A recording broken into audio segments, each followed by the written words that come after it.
একটা বাচ্চা কিন্তু 24 মাস যখন তার বয়স হয়, 24 মাসে সে কিন্তু মোটামুটিভাবে 50টা শব্দ মনে রাখতে পারে। যখন তার বয়স 3 বছর হবে তখন কিন্তু মোটামুটি 200 শব্দ সে মনে রাখতে পারে। এভাবে যখন গ্র্যাজুয়ালি বাড়ে আর কি। আপনার বাচ্চার বয়স যখন 5 বছর হয়েছে, সে একই সাথে 2-3টা ভাষার শব্দ মনে রাখতে পারবে। ঠিক আছে, 5 বছর বয়সে বা 6 বছর বয়সে একটা বাচ্চা কিন্তু প্রায় 1500 থেকে 2000, কোনো কোনো ক্ষেত্রে 2500 শব্দ পর্যন্ত তার মাথায় মেমোরাইজ করতে পারে। ছোটবেলায় এখন আমরা ওই সময়টাতে কি করছি? আমরা ওই সময় বাচ্চা কাচ্চাগুলোকে শেখাই হাট্টিমা ডিম শেখাই, ওই যে মাঠে পারে ডিম শেখাই, Jack and Jill, went up the hill, এগুলো শেখাই, হামটি টামটি স্যাটার্ন ওয়াল, এগুলো শেখাই। এগুলো শিখে ওদের মাথার এই যে কি বলবো যে উর্বর যে একটা মস্তিষ্ক আমরা নষ্ট করে ফেলি। ইভেন মারা বাচ্চাদেরকে ঘুম পাড়ায়, হিন্দি সং বলে ঘুম পাড়াচ্ছে। হ্যাঁ, হয়তো যে খোকা ঘুমালো, পাড়া জুড়ালো, বর্গি এলো দেশে, এগুলো বলে ঘুম পাড়াচ্ছে। এখানে সূরা পড়ে আপনি ঘুম পাড়াতে পারতেন। আপনি এখানে কিন্তু কি বলবো, কোরআন তেলাওয়াত করতে করতে ঘুম পাড়াতে পারতেন, বা ইসলামিক যদি কিছু বলতেই হতো ইসলামিক কোনো নাশিদ বলে ঘুম পাড়াতে পারতেন। সব জায়গায় লক্ষ্য করতে হবে বাচ্চার কানে আমি কি দিচ্ছি। বাচ্চা হয়তো বলতে পারছে না কথা, তখন কিন্তু বাচ্চা শুনতে পারে, বাচ্চা বুঝতে পারে। বাচ্চা আপনাকে দেখে, পরিচিত ফেস দেখে বাচ্চা হাসে কেন? কারণ সে বুঝতে পারে, সে চিনতে পারে যে হ্যাঁ, তিনি আমার কাছের কেউ। মাকে কেমন করে বাচ্চা চেনে? কিভাবে মায়ের গায়ের গন্ধে বাচ্চার কান্না থেমে যায়? এগুলো কি আল্লাহ পাকের আধ্যাত্মিকত্ব, মারিফত নয়, পরিচয় নয়? তো এগুলো খেয়াল রাখতে হবে। মায়েরা যখন বাচ্চাকে প্রতিপালন করবেন, ব্রেস্ট ফিডিংয়ের আগে বিসমিল্লাহ বলতে হবে। সে তো বিসমিল্লাহ বলতে পারছে না, আপনাকে বিসমিল্লাহ বলতে হবে। হ্যাঁ, তাকে ঘুম পাড়াবেন ইসলামিক নাশিদের মধ্য দিয়ে, অথবা সূরা তেলাওয়াতের মধ্য দিয়ে, কেরাতের মধ্য দিয়ে, সূরা ইখলাস পড়ে ঘুম পাড়াবেন। তাকে ঝাড়ফুঁক করবেন, তার গায়ের মধ্যে এত কিছু বেঁধে না দিয়ে তাকে সকাল সন্ধ্যা ঝাড়ফুঁক করবেন। এবং কয়েকটা দোয়া আপনি কন্টিনিউয়াসলি করবেন। আমি বলে দিই দোয়াগুলো। একটা সূরা আলী ইমরানের মধ্যে আছে, সূরা প্রথম দিকে আছে। সূরা আলী ইমরানের শুরুতে একটা দোয়া আছে যে রব্বি ইন্নী নাযারতু লাকা মা ফি বাতনি মুহাররারান ফাতাকাব্বাল মিন্নী ইন্নাকা আনতাস সামিউল আলিম। এটা একটা দোয়া।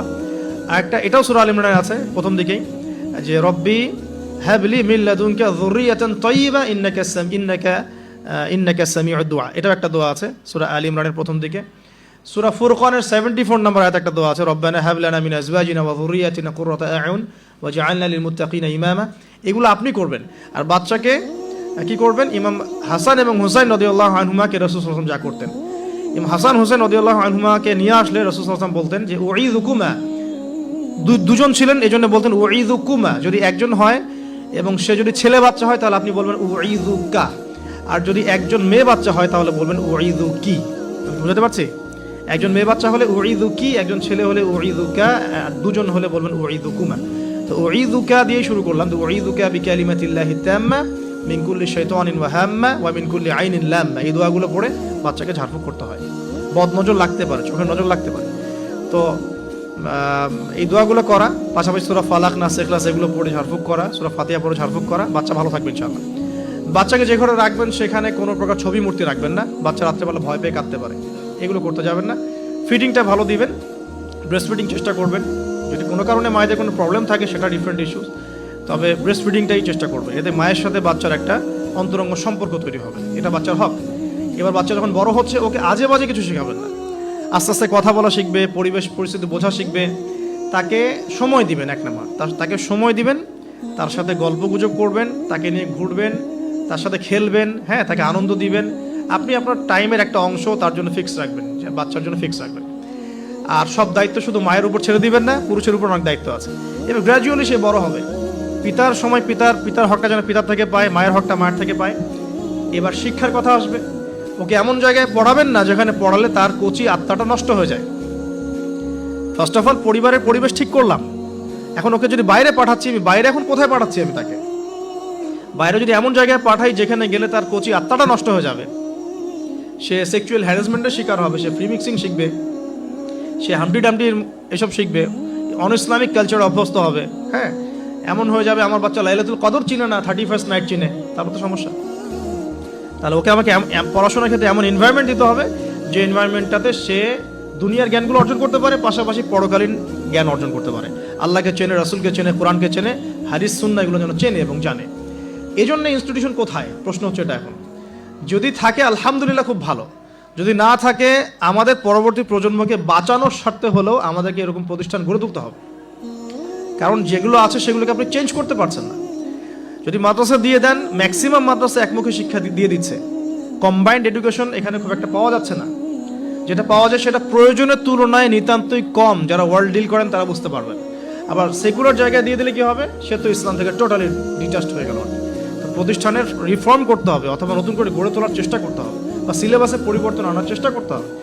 এরপর যখন সে কৈশোরে যাবে, দেখবেন শৈশবের বীজটা ভালো ছিল, কৈশোরে ইনশাল্লাহ আপনার বাচ্চা টিকটক প্রজন্মের মতো হবে না ইনশাল্লাহ। কিশোর গ্যাংয়ে যোগ দিবে না ইনশাল্লাহ। ওই যে 8, 9, 10 পরে সিগারেট খাবে না ইনশাল্লাহ। 8, 9, 10 মেয়েরা তো অনেকে জেনা করে সতীত্ব নষ্ট করে ফেলছে না এখন, এরকম হবে না ইনশাল্লাহ। একটা পয়েন্ট বলতে ভুলে গেছে, মেয়ে বাচ্চা যদি হয়ে যায়, শুরু থেকেই পর্দা শেখাতে হবে। বড় হয়ে পর্দা করবে এই কনসেপ্টে যায় না। ফ্রম ভেরি বিগিনিং তাকে পর্দা শেখাতে হবে, এবং তার ব্যাপারে খুব বেশি সতর্ক থাকতে হবে। কারণ কাছের মানুষদেরকে দিয়েই মেয়েরা কিন্তু এখন সেক্সুয়াল হ্যারাসমেন্টের শিকার হচ্ছে, চাচার দ্বারা হচ্ছে, কাজিনের দ্বারা হচ্ছে, মামা দুলা ভাই ইত্যাদির দ্বারা হচ্ছে। সো এগুলো বাসার মধ্যে অ্যালাউ করবেন না। আমি তো বলি যে মেয়ে বাচ্চাকে কার কোলে তুলে দিচ্ছেন সেটা তো সতর্ক থাকতে হবে। কার কোলে বাচ্চাকে তুলে দিচ্ছে, কারণ ম্যাক্সিমাম মানুষই তো পর্নোগ্রাফিতে আসক্ত না এখন।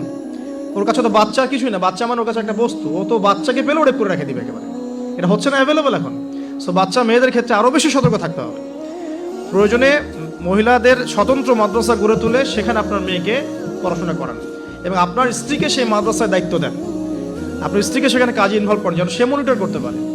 আর সিসি ক্যামেরার কোনো বিকল্প নাই, রাখতেই হবে।